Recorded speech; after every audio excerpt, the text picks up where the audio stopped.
Olá pessoal, vamos falar aqui de duas estratégias simples aí que você pode utilizar para gerar renda com as opções semanais, né? Aí a gente vai ver aqui alguns prós e contras dessas estratégias aqui nas opções semanais e depois eu vou até falar um pouco qual estratégia que eu prefiro utilizar. Só lembrando aí, para quem não é inscrito no canal ainda, se inscrever e deixar aquele like aí, né? Bom, a primeira coisa que eu tenho que falar aqui é que as opções semanais, né?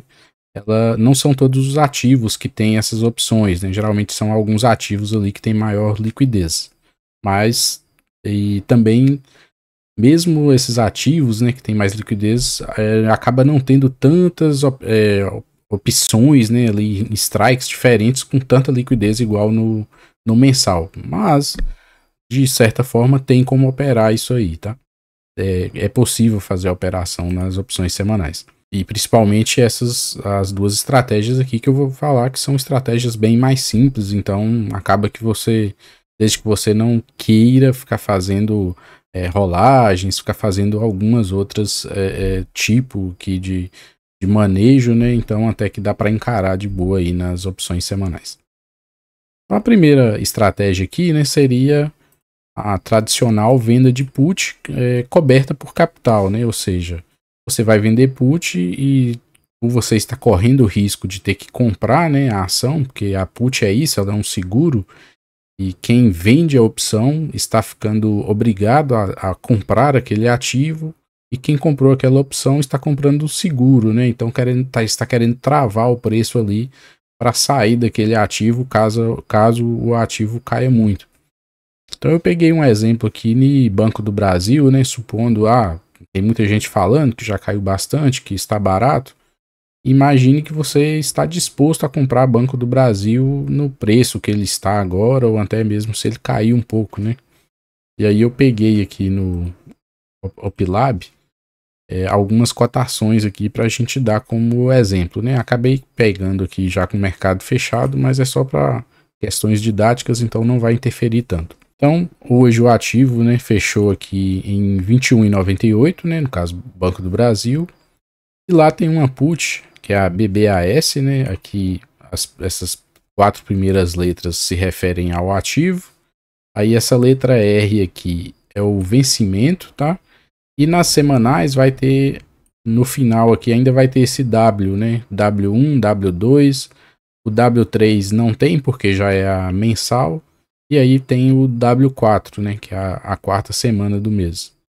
O 215 aqui seria o strike, mas você pode notar que não quer dizer que está 215 aqui, que o strike vai significar 21,50, né?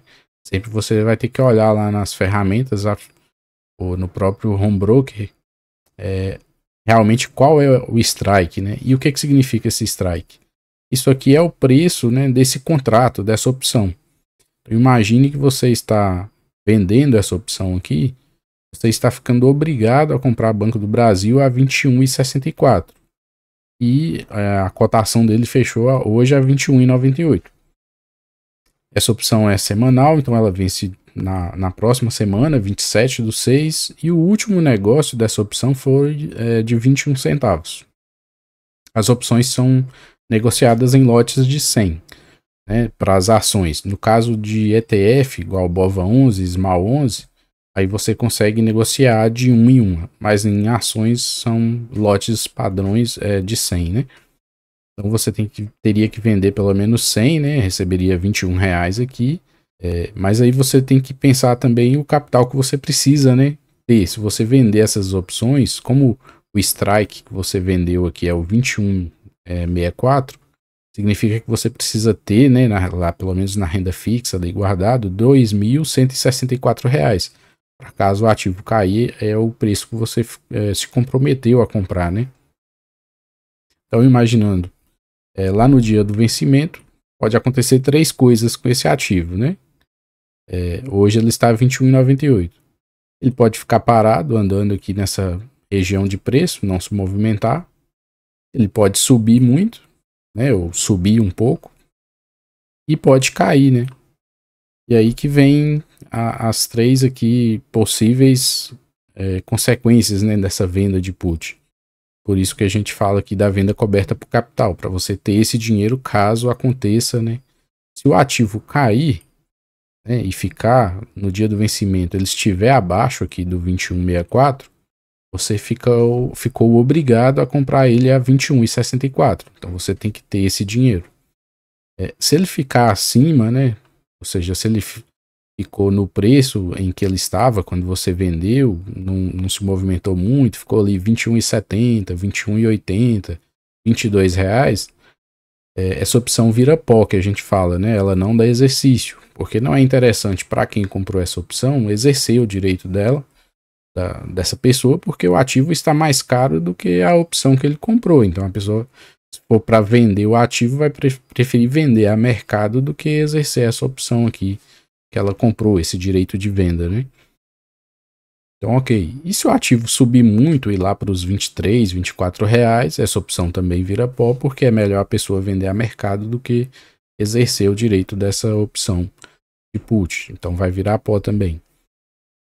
Então, outra coisa, né? Muitas vezes as pessoas falam, vender a put com capital, né? Quando você tem o dinheiro para assumir ações, porque tem a venda descoberta, né? A gente não vai falar aqui nesse vídeo. Você vender as opções do tipo put, quando você tem capital, não tem risco. Não é bem assim, né? Você tem que lembrar o seguinte, você está se comprometendo a comprar esse ativo a 21,64, mas no dia do vencimento aqui, 27/6, nada impede que o ativo vá lá para os R$ 15. E você vai estar perdendo aí R$ 6,64, né? Menos os 21 centavos que você recebeu quando montou essa operação. Então existe risco sim, mas você tem que estar ciente de, se você está de acordo em comprar o ativo nesse preço, se é um negócio que você já faria, então tudo bem. Então é melhor que você sempre procure fazer esse tipo de operação em ativos que você realmente queira ter em carteira. E aí, na nossa simulação aqui, se você fizer com R$ 100, você vai fazer R$ 21 aí, né? Seria aí para uma semana, né? Na verdade, aqui tá ficando um pouco mais de uma semana, porque é uma semana aqui que tem feriado, então eu acabei jogando para outra semana, né? São 8 dias úteis aqui. Mas se você fizesse aí com 1.000, né? Imaginando, eu tenho 21.640 e topo comprar Banco do Brasil a esse preço. Você colocaria aí R$ 210 no bolso para fazer essa operação. E aí, claro, se chegar lá no dia 27/6 você não for exercido e Banco do Brasil tiver ali ainda num preço que você acha interessante, você pode repetir a operação novamente e fazer uma nova venda de put, né? E ir fazendo isso aí todas as semanas, né? E em algum momento você vai ser exercido, né?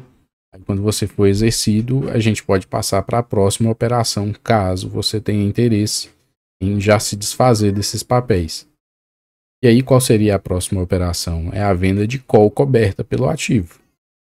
Uma vez que você comprou, né, esse ativo, ou que você já tem ele em carteira e não se importa em vender ele por um determinado preço, você pode vender a call. A call é o direito de venda, de compra, né? A call é o direito de compra. Enquanto a put, a pessoa está comprando um direito de vender o ativo, na call a pessoa está comprando o direito de comprar um ativo.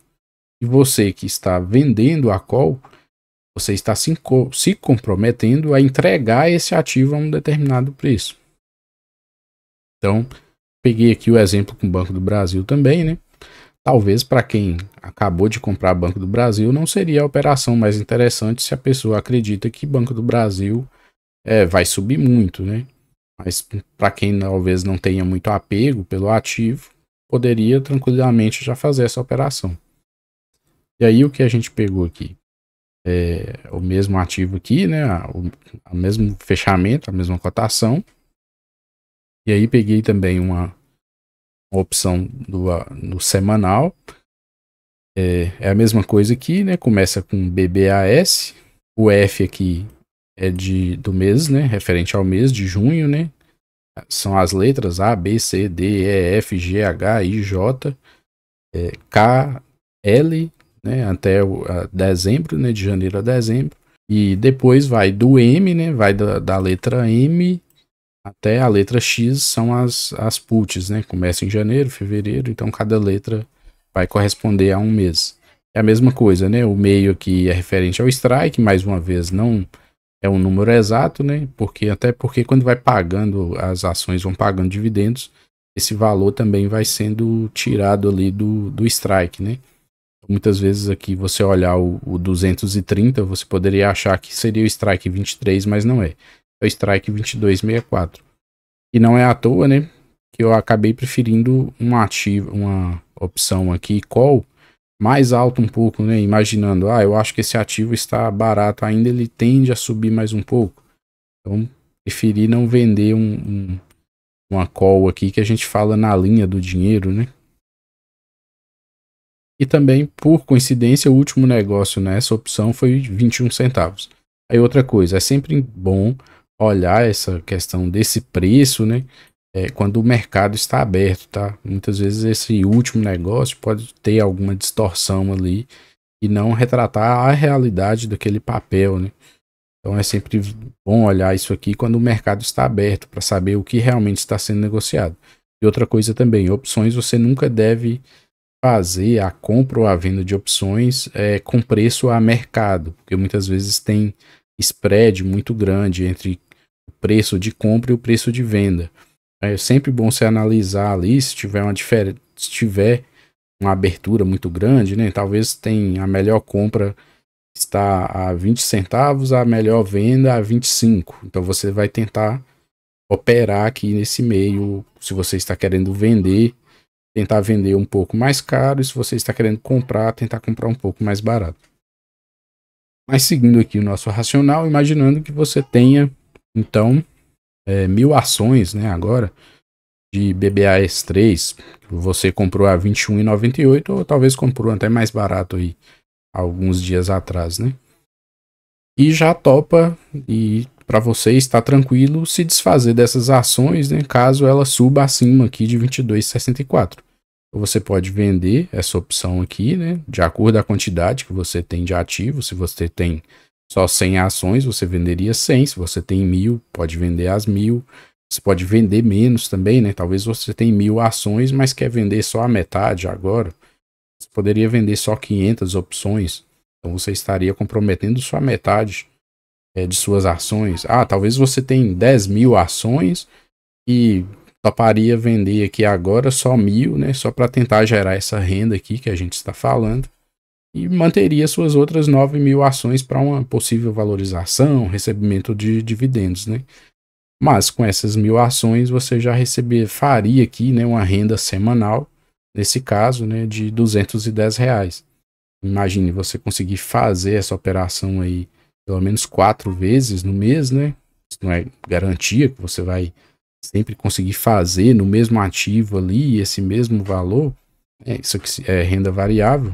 A gente já está falando aí de R$840, né? E aí aqui, da mesma forma que tinha ali quais seriam o que poderia acontecer, né? Lá no caso da put, o que pode acontecer aqui no caso da call, né? Uma vez que você fez essa operação, o ativo está aqui em 21,98. Mais uma vez, ele pode ficar parado aqui, subir um pouco, ou ele pode cair um pouco, cair muito, né? Mas o que acontece? Se ele subir aqui só um pouco, ficar ali por volta de R$22, R$22,50, ou seja, se ele ficar algum preço aqui abaixo dos R$22,64, ela vai virar pó, né? Então não vai dar exercício. Por quê? Porque não é interessante quem comprou essa opção por R$22,64. Se o ativo está mais barato do que o valor dessa call, não compensa ele exercer essa opção, tá? E aí, qual seria aqui um dos riscos, né? Mais uma vez, o pessoal fala, fazer a venda coberta não tem risco. Tudo bem, não tem um risco ilimitado igual fazer uma venda descoberta, né? Mas você tem um risco de, se você fez a operação ali só para comprar o ativo e fazer essa operação, você corre o risco se o ativo cair muito, né? Porque você está com esse ativo aqui em carteira. Então, mais uma vez, é importante você fazer esse tipo de operação com ativo que você se sinta confortável em manter o ativo em carteira, caso ele desvalorizar, né? A gente pode olhar, por exemplo, mesmo o próprio Banco do Brasil, que até poucos dias atrás estava lá por volta de R$ 30, agora está R$ 21,98. Se alguém comprou o ativo lá ou vendeu uma put lá naquele momento, só para tentar gerar essa renda aqui, e aí quem falou que não tinha risco, existe o risco sim, né? Se a pessoa não queria ter o ativo em carteira, agora pode estar com esse problema aí, né? Tá pensando o que vai fazer com o ativo aí. Então, beleza. Se você comprou o ativo, ele cai muito, a opção sua não dá exercício, mas ele vai se desvalorizar muito, e aí também fica a questão, né? Como que você vai gerar renda na próxima semana, né? Se caiu muito, principalmente nas opções semanais, você não tem tanto ali como vender uma opção muito longe, que a gente fala, né? Muito OTM, que elas têm valores muito baixos, de 2, 3 centavos, que talvez não vai fazer nenhum sentido. Então esse seria um problema. Se o ativo subir, né, e passar lá para cima dos 22 e aqui acima, né, dos 22,64 no dia do vencimento, 27/6, aí você vai ser exercido, né? Então você tinha o ativo aqui, vamos supor, a 21,98, você vai vender ele a 22,64 e recebeu ainda mais 21 centavos por isso, né? Então você teve aqui 66 centavos de lucro nessa pequena valorização, mais os 21 centavos, então são aí 87 centavos, né, de lucro nessa operação. E isso para pouco mais de uma semana aí, né, igual eu tô falando aqui. Então seria assim essas duas estratégias aí que teria como você gerar renda aí nas opções semanais. Aí o que eu prefiro fazer? Eu até faço essas mesmas operações, mas eu prefiro fazer nas opções mensais, né? Porque eu tenho uma escolha maior de strikes, né? Onde eu consigo fazer negócio e ainda receber algum valor. São opções que têm mais liquidez, então eu consigo manejar melhor as operações, consigo fazer a rolagem de forma mais tranquila, né? Então, até mesmo para também eu não tenho muito tempo para ficar acompanhando ali todos os dias. E aí, se eu for fazer isso aqui no semanal, toda semana eu vou ter que acompanhar essas operações. Então, eu prefiro fazer nas opções mensais. Querendo ou não, muitas vezes você tem até uma certa distorção, né, no mercado, em que essas operações nos vencimentos semanais acaba dando um lucro maior do que se você fizer nas mensais, né? Assim, aqui esse negócio talvez que tá 21 centavos, a gente pode até olhar aqui no Opilab, um strike aqui próximo, né? Ou seja, aqui no semanal, o strike 22,64, o último negócio foi 21 centavos. Se a gente for lá pro 18, vencimento, né? 18/7, que é o mensal, vamos procurar um strike que seja próximo, seria o 22,58. O último negócio dele foi 56 centavos. Aí a gente tem o que? 1, 2, 3, 4 semanas. Então, 4 vezes 2, 80 centavos, enquanto vender só uma aqui seria 56 centavos, né? Então acaba que em alguns momentos tem essa distorção em que o preço das opções semanais está mais caro do que das opções mensais, né? Então é algo que pode ser válido também, né? Fazer as operações no gráfico nas opções semanais. Mas como eu falei aqui, você não tem muitos negócios aqui, né? Nessas opções semanais. A movimentação maior do dinheiro está aqui nos strikes mais próximos, né, da linha do dinheiro. Você não tem muito como vender mais fora do dinheiro, e até uma forma que eu prefiro operar também. Eu faço mais uma operação que eu acabo carregando as ações, né? Pretendo carregar as ações por mais tempo, então eu prefiro sempre vender mais fora do dinheiro. Caso eu seja exercido, mas eu já vou ser exercido depois de alguma alta do papel, né? Então tudo bem. Aí até tranquilo, né? Vou ter que entregar o papel, mas vou participar de uma parte da alta também do papel. Eu sei que ainda pode ter dúvidas aí, né? Só um vídeo assim, não dá para falar todos os aspectos aqui, tudo que a pessoa precisa saber ali das opções, mas principalmente para quem estiver iniciando aí, né, o conhecimento sobre opções. Mas espero que já tenha dado pelo menos uma luz aí, um sinal, né, do que você pode fazer com as opções. Espero que tenha gostado do vídeo e até o próximo.